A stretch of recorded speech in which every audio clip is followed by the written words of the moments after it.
तीरथ भूमि पावनम सिद्ध क्षेत्र सुभासरम निर्मल नीर वहे सरस्वती सदा मोक्षो द्वार। ये श्लोक है उस शहर के बारे में जहाँ पर 3 बातें बेहद खास हैं। पहली, यहाँ पर एक मोहल्ला है जो आज भी आपको पेरिस में होने का एहसास दिलाएगा। दूसरी खास बात, मान्यता है कि विष्णु जी के आंसुओं से बना यहाँ पर एक सरोवर है। और तीसरी खास बात, यहाँ पिताओं का नहीं बल्कि माताओं का श्राद्ध होता है। हम बात कर रहे हैं सिद्धपुर की, जो कभी स्पिरिचुअल ऑरा और आर्किटेक्चरल ग्लोरी का संगम था। आज शायद ज्यादा लोग इसके बारे में नहीं जानते, पर इसके कोने कोने में इतिहास की आवाज गूंजती है। गुजरात के नॉर्थ में सरस्वती नदी के किनारे बसा हुआ ये शहर कभी श्रीस्थल कहलाया जाता था। यहाँ सोलंकी डायनेस्टी के राजाओं का राज था और यहाँ एक अलग तरह की भव्यता थी। फिर 12वीं सदी में राजा जय सिंह सिद्धराज ने पाटन का राज्य संभाला और श्रीस्थल को अपने राज्य का कैपिटल बनाया और उस कैपिटल का नाम रखा सिद्धपुर। पर इस भव्य सिद्धपुर पर मुगल रूलर्स की भी नजर थी। अलाउद्दीन खिलजी और उसके बाद अहमद शाह की फौज ने इस प्यारे से शहर की भव्यता को तहस नहस कर दिया। आज बस उस भव्य स्थल की एक याद सी बची है। पर ये शहर सिर्फ एक पौराणिक याद ही नहीं, ये यूरोपियन इन्फ्लुएंस की भी एक मिसाल है। सदियों पुरानी तो नहीं, पर एक ऐसी हिस्टोरिक सुंदर जगह है इस शहर में जिसे देखकर आप दंग रह जाएंगे। और ये है एक मोहल्ला। ये एक ऐसी गली है जिसे देखकर आपको लगेगा कि भारत में तो है ही नहीं। यहाँ का आर्किटेक्चर, कलर्स और डिजाइन आपको किसी फ्रेंच टाउन या इटालियन शहर की याद दिलाएंगे। हम बात कर रहे हैं बोहरावाड़ की। 1820 और 1930 के बीच में बनी और बसी ये गली किसी हिस्टोरिक ट्रेजर से कम नहीं है। ये वो गली है जहाँ पर दाऊदी बोहरा ट्रेडिंग कम्युनिटी ने अपने सपनों के महल खड़े किए थे। उनका विजन, उनका टेस्ट और दुनिया भर से लाए गए डिजाइन्स यहाँ के आर्किटेक्चर में साफ दिखाई देते हैं। लाइलैक, मिंट, पीच, सामन जैसे पेस्टल कलर्स इन स्ट्रीट्स को एक ड्रीमी फील देते हैं। कलरफुल बुर्कों में लोकल बोहरा औरतें, विंटेज डोरबेल्स, अर्ली 1900 के लॉक्स और नेम प्लेट्स, सब कुछ एक नॉस्टैल्जिया क्रिएट करते हैं। बोहरावाड़ मोहल्ले के मकान टिपिकली टॉल और नैरो हैं, अक्सर 3 मंजिलों वाले, जिनके फसाड्स एक जैसे और बेहद सिमेट्रिकल हैं। फसाड पर इंग्लिश में फैमिली इनिशियल्स लिखे होते हैं। एक छोटी सी पर गहरी बात जो इस गली के कॉस्मोपॉलिटन कैरेक्टर को दिखाता है। हर घर के पिलर्स पर एक साल भी लिखा हुआ है जो बताता है कि ये घर कब बना था। घरों की इंटीरियर डिजाइनिंग बहुत ही केयरफुली की गई है, जो बोहरा समुदाय के रिच टेस्ट की झलक देता है। एक चीज जो इन घरों को आजकल के घरों से बहुत ही अलग कर देती है, वो है इनकी ऊंची छत। कहा जाता है जितनी ऊंची छत उतनी ऊंची सोच। कुछ घरों के बाहर आज भी ओटला मिलता है। कितना सुंदर लगता होगा ना, जब शाम को लोग यहाँ बैठकर एक दूसरे से बातें करते होंगे और यहाँ की हवा में ठहाके गूंजते होंगे। गौरतलब है कि बोहरावाड़ की भव्यता ही है जो यहाँ पर कई ब्लॉकबस्टर मूवीज जैसे RRR और सीतारामम की शूटिंग हुई है, जो एक समय पर गुजरात का पेरिस कहलाती थी, आज एक घोस्ट टाउन बन चुकी है। अगर आज आप यहाँ जाएंगे तो आपको मिलेगा सन्नाटा, कुछ मुट्ठी भर लोग और दरवाजों पर बड़े बड़े शानदार ताले। तो हुआ यूं कि 1813 में यहाँ पर एक भयंकर अकाल पड़ा, जिसके चलते यहाँ पर रहने वाले लोग अपने इस प्यारे से सुंदर मोहल्ले को छोड़ने पर मजबूर हो गए। आज यहाँ कुछ ही फैमिलीज रहती हैं। बाकी के घर या तो केयर टेकर संभालते हैं या फिर वो खुलते हैं सिर्फ कार्तिक मास के दौरान, जब फैमिलीज वापस आती हैं श्राद्ध या मातृ गया के रिचुअल्स को करने के लिए। और इसी वजह से आज ये सुंदर सी गली एक घोस्ट टाउन कहलाती है।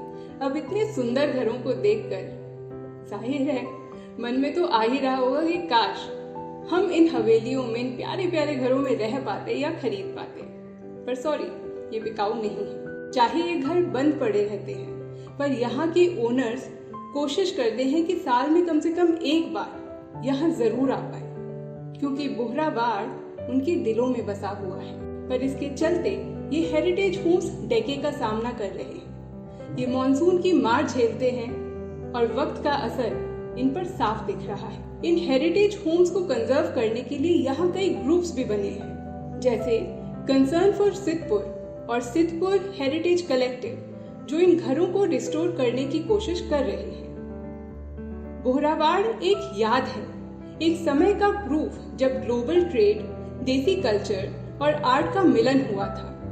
ये एक ऐसा पेज है इंडियन हिस्ट्री का जो बीच में खो गया है और लोग पढ़ना भूल गए हैं। पर आज भी, चाहे वो सुकून भरी गलियां हों या वो लॉक्ड दरवाजे, बोहरावाड़ अपनी साइलेंट ग्रेस से हर उस दिल को छू जाता है जो यहाँ इनसे मिलने आता है।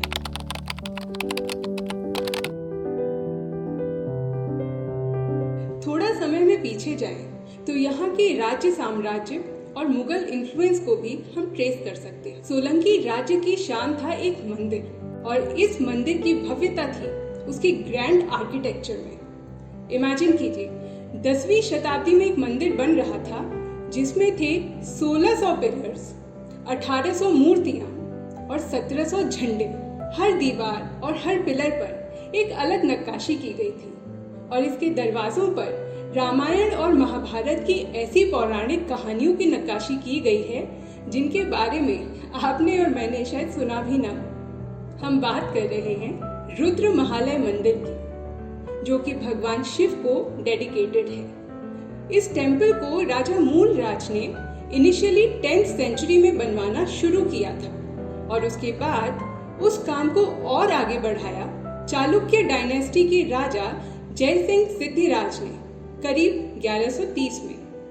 कंस्ट्रक्शन के बाद ये मंदिर कला और भक्ति का एक जीता जागता सबूत बन गया। माना जाता है कि ये मंदिर सोलंकी राज्य के बाकी मंदिरों के साथ एक कॉस्मिक सीरीज बनाने की क्षमता रखता था। इसे बनाने का मेन इंटेंशन ही कॉस्मिक हार्मनी थी, पर बाद में जब 12th सेंचुरी में सिद्धपुर आए अलाउद्दीन खिलजी की नजर इस मंदिर पर पड़ी तो उसने इसको डिस्ट्रॉय कर दिया। उसकी फौज ने इस टेम्पल पर अटैक किया और उसे इस हालात पर लाकर खड़ा कर दिया जहां सिर्फ उसके टूटे हुए पिलर्स, बिखरी दीवारें, उजड़ी हुई मूर्तियां और मंदिर की यादें ही बची रह जाएं। पर जैसे ये भी काफी न था, 15वीं शताब्दी में अहमद शाह आया और उसने गुजरात से हिंदुओं की हिस्ट्री को वाइप आउट करने की कोशिश की। उस कोशिश में उसने गुजरात के मंदिरों पर अटैक किया और उन्हें तहस नहस करके वहां पर मस्जिदें बनाई। अनफॉर्चुनेटली रुद्र महालय मंदिर भी उनमें से एक था। आज उस भव्य मंदिर की जगह पर सिर्फ खंडर ही बचे हैं।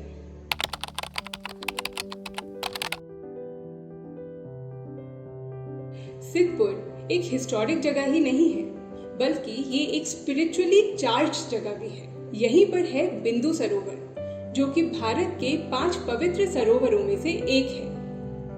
ये वही सरोवर है जहाँ पर माता देवहूति के तप से प्रसन्न होकर भगवान विष्णु के आंसू गिरे थे, और उन आंसुओं से बना था ये सरोवर। तो कहानी कुछ यूं है। एक थे महर्षि कर्दम और उनकी पत्नी थी देवहूति। पुत्र न होने के कारण माता देवहूति ने हजारों साल तक भगवान विष्णु के लिए तपस्या की। अंततः प्रसन्न होकर भगवान विष्णु वहां प्रकट हुए और खुशी से उनके आंसू वहां पर गिर गए, जिनसे ये सरोवर बना। तपस्या के फल में माता देवहूति को प्राप्त हुए कपिल मुनि अपने पुत्र के रूप में, जिनको भगवान विष्णु का ही अंश माना जाता है। बिंदु सरोवर के साथ में है कपिल आश्रम। कपिल मुनि ने इसी आश्रम में अपनी माँ को मोक्ष का मार्ग बताया था। आज भी लोग यहाँ विष्णु भगवान, कपिल मुनि और शिव जी की मूर्तियों के दर्शन करते हैं, मेडिटेशन करते हैं और स्पिरिचुअल शांति के लिए आते हैं। अब एक और बात जो सिद्धपुर को भारत के बाकी सब शहरों से अलग बनाती है। आपने गया का नाम तो सुना होगा, जहाँ पर होता है पितृश्राद्ध, यानी कि अपने पिता और पुरखों के लिए श्राद्ध। लेकिन सिद्धपुर, यहाँ पर होता है माताओं के लिए श्राद्ध। जी हाँ, ये भारत का एकमात्र शहर है जहाँ मातृ श्राद्ध किया जाता है।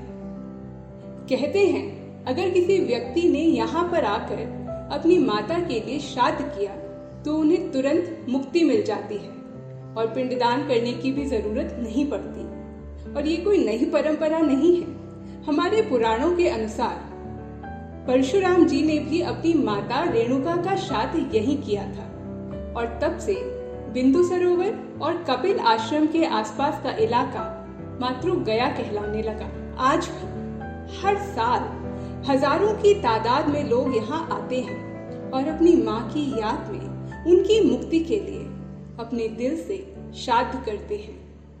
सिद्धपुर शहर आज भी गुजरात के पाटन डिस्ट्रिक्ट में अपने इंटरेस्टिंग इतिहास के साथ खड़ा हुआ है और शायद आपका इंतजार कर रहा है कि आप जाकर उसको एक्सप्लोर करें और इस बात का भी कि उसकी हिस्ट्री को संभाला जाए। अहमदाबाद से ये सिर्फ 1.5 घंटे की ड्राइव पर है और दिन भर में इजीली एक्सप्लोर किया जा सकता है। अगर आपको सिद्धपुर का ये वीडियो पसंद आया तो प्लीज इसे लाइक करें और हमारे चैनल द अननोन इंडिया को सब्सक्राइब करें ताकि हम आपके लिए ऐसी ही छुपी हुई कहानियां और भी अच्छे से ला सकें। और हाँ, कमेंट्स में ये जरूर बताइए कि अगर आप सिद्धपुर जाएंगे तो सबसे पहले कहाँ जाएंगे? गुजरात के पेरिस यानी कि बोहरावाड़, बिंदु सरोवर या कपिल आश्रम, या फिर रुद्र महालय मंदिर।